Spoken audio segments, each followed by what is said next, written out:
Vamos a ver. Por que no ano 2022 temos que celebrar as letras galegas con Florencio Delgado Gurriarán? Por que?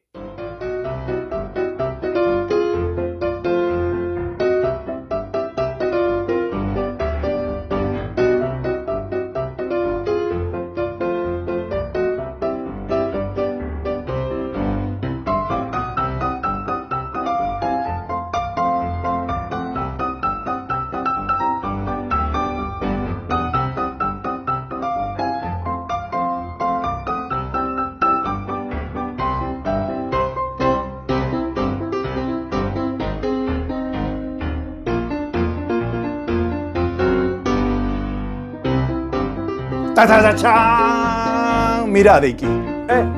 Isto só é unha pequena mostra das cousas que se levan facendo en Valdeorras desde o ano 2001 hasta este ano mismo 2021. Exposicións, conferencias, recitales de poesía, xornadas teatrais.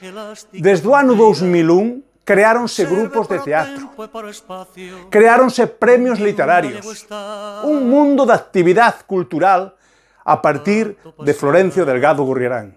Tan só por este detalle, tan só por esta capacidade das veciñas e veciños de recuperar a este poeta, tan só por eso, Valdeorras debería ter como premio darlle as letras galegas ao seu artista, ao seu poeta, Florencio Delgado Gurriarán. Tan só por isto, pero hai moitas máis. Pola súa calidad poética. Non hai máis que ler a súa poesía e descubrirás todo un mundo de cousas sinxelas, pequerrechiñas e grandiosas ao mesmo tempo. Calquera outra opción é un error. Desculpade, pero alguén o tiña que dicir, Alguén o tiña que dicir. 2022, Florencio Delgado Gurriarán.